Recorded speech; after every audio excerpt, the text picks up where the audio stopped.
Selamat berjumpa kembali dalam layanan audio Sahabat Seperjalanan. Hari ini adalah hari Kamis 6 Februari 2025. Tema renungan saat teduh kita dengan judul Lelaki Sejati atau Lelaki Pengecut.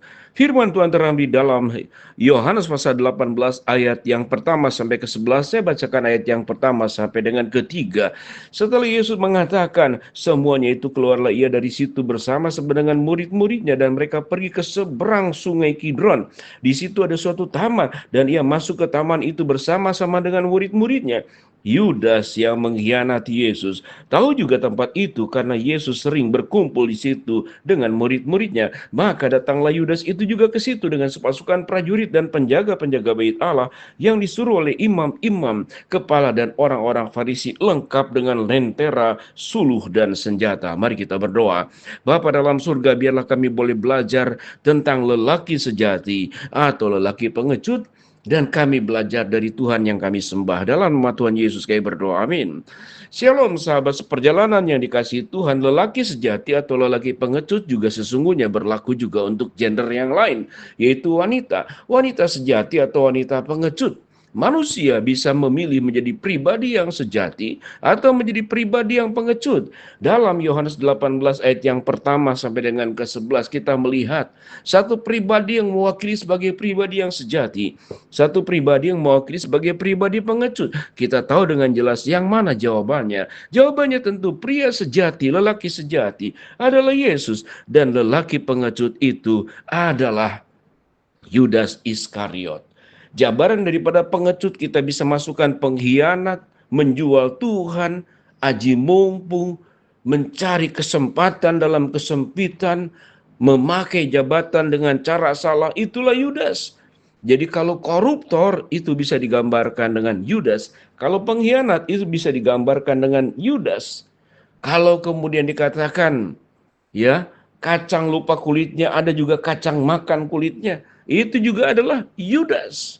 Lengkap sudah, kata pengecut dimasukkan di dalamnya pengkhianat, kemudian penjual, orang yang aji mumpung, mencari kesenangan, bermuka dua, lengkap semua. Dan kita bertemu dengan pria sejati, yaitu Kristus yang Tuhan jadi manusia. Kalau berbicara tentang sejati, maka kita bisa mengatakan itu sesuatu yang murni. Kalau berbicara tentang sejati, maka itu berbicara tentang konsistensi. Kalau berbicara tentang sejati, maka di dalamnya ada keberanian, tidak takut kepada menghadapi berbagai macam tantangan, kesulitan, dan masalah. Itu lengkap. Maka pria yang baik, yang luar biasa, lengkap ada di dalam diri Yesus. Pria yang buruk, sangat buruk, itu lengkap ada di dalam diri Yudas Iskariot. Kita semua bisa memilih kepada dua pilihan ini. Apakah kita akan hidup dalam sebuah kesejatian, kebenaran, kelurusan, kebenaran? Atau kita menjadi pribadi yang pengecut, berkhianat, aji mumpung, memanfaatkan, menjual orang yang kita cintai, orang yang mencintai kita, yang berkorban untuk kita. Kalau kita berbicara tentang ada namanya si maling kundang, seorang anak yang lupa kepada ibunya, ini lebih-lebih lagi seorang murid yang lupa kepada Tuhannya.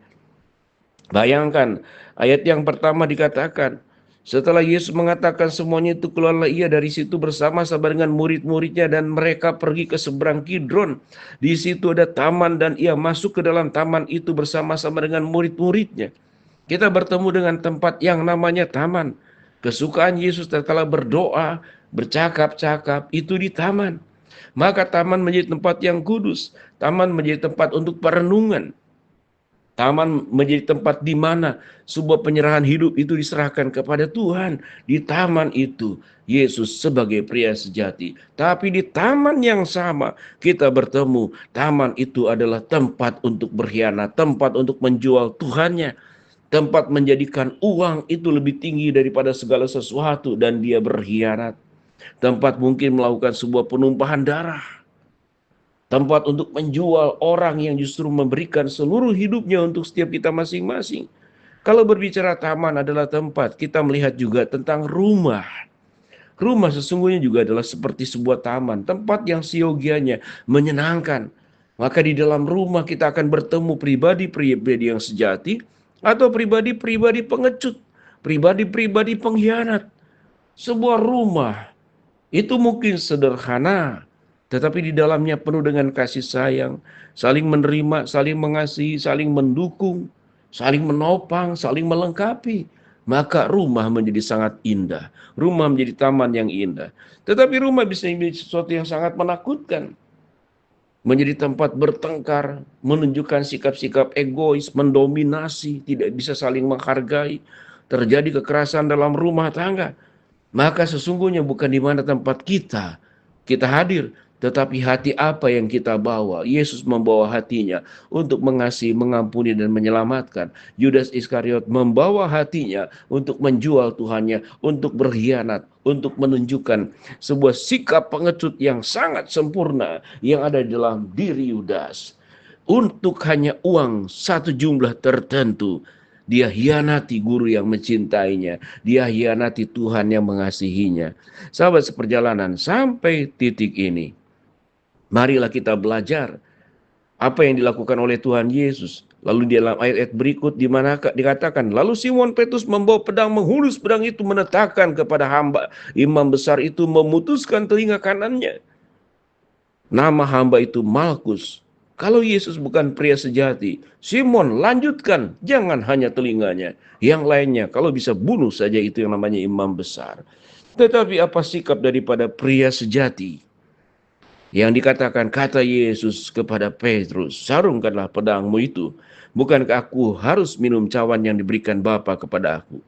Kita melihat Yesus sangat tahu dengan jelas memang kegenapan daripada perjalanan Yesus datang ke dalam dunia untuk membawa keselamatan, untuk membawa ke sebuah kehidupan kekal yang diberikan. Simon Petrus akan sebagai pria sejati. Dia menolong, membela Tuhannya, memotong Malkus kepala imam besar. Tetapi Yesus berkata, sarungkanlah pedangmu itu. Bukankah aku harus minum cawan yang diberikan Bapa kepada aku? Yesus sangat paham menjalankan kehendak Allah di dalam hidupnya. Dia tidak memaksakan kehendak dirinya. Bukankah di taman Getsemani pun Yesus berdoa, jadilah kehendakmu dan bukan kehendakku. Pada prinsipnya sahabat seperjalanan, apakah kita menjadi pribadi-pribadi yang menjalankan kehendak Allah, sekalipun sulit, sekalipun dihianati, sekalipun dijual, sekalipun kemudian apa yang baik yang kita lakukan kemudian dibalas dengan keburukan, air susu dibalas dengan air tuba. Apakah kita tetap akan berdoa dan berkata seperti Yesus, aku harus minum cawan yang diberikan Bapa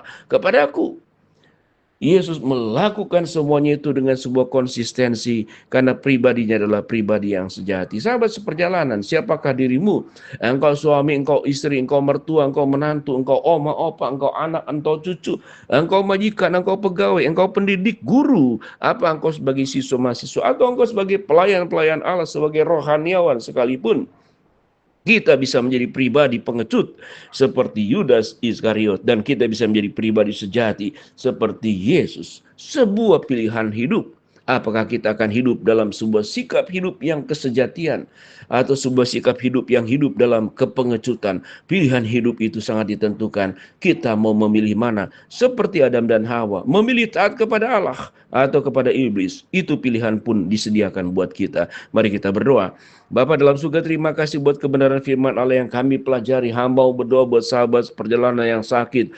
Tuhan jamah sembuhkan sahabat seperjalanan yang sedang menghadapi masalah. Tuhan bukakan jalan. Sahabat seperjalanan yang sedang berdoa mengharapkan sesuatu, Tuhan kabulkan dengan cara dan waktu Tuhan yang terbaik. Di dalam nama Tuhan Yesus kami berdoa. Amin. Shalom. Tuhan memberkati kita semua.